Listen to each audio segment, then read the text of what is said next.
Cernekavas pamatskola jau otro gadu par savu sadraudzības skolu sauc Polijas pilsētas Legionovas 3. ģimnāziju. Pavasarī cernekaviešu skolēni un pedagogi devās uz Poliju, bet māja nogalē 12 poļu skolēni un pedagogi viesojās Cernekavā. Daudziem tā bija pirmā iepazīšanās ar Latviju.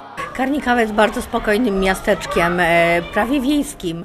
Ļoti klusa vieta un mierīgs dzīves temps salīdzinājumā, kā ir pie mums. Mēs šeit burtiski atpūšamies. Šeit ir ļoti daudz zaļumu. Tutaj jest zupełnie inne warunki są, ale jest pięknie. Jest dużo zieleni, cisza, spokój.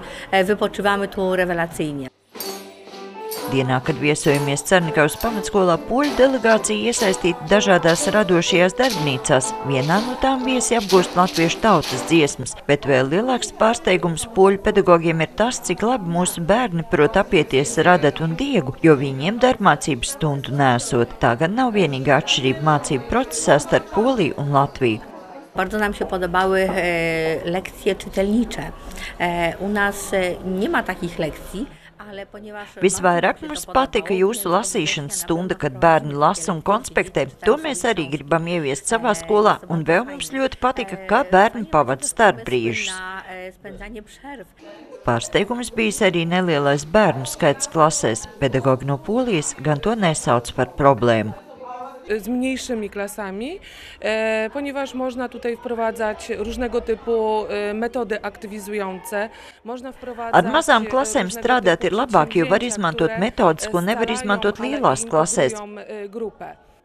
Šogad pirmo reizi arī mēs mēģināsim strādāt mazās klasēs, jo sākumskolas posma valodās un matemātikā klases būs sadalītas grupās pa 11 bērniem. Na tę innowację składają się język angielski, ale również i jest rozszerzony program z zakresu matematyki. Atšķirības mācību procesā starp valstīm pamanījuši arī skolēni, tomēr viņiem interesantāk šķiet kopā pavadītais laiks un iespēja iegūt jaunus draugus. Man vislabāk patika pastaigāties ar poļiem pāri. Izrādīt Cernekavu. Pēc, tas bija interesanti un bija jautri gan mums, gan viņiem. Pirmkārt, lielākais iegūms ir uzlabotās angļu valodas zināšanas, kā arī iepazīt kultūru, vietas un integrēties ar citām tautām. Skaists atmiņas Legionovas viesiem paliks arī no ekskursijas pa Vecrīgu un Siguldu.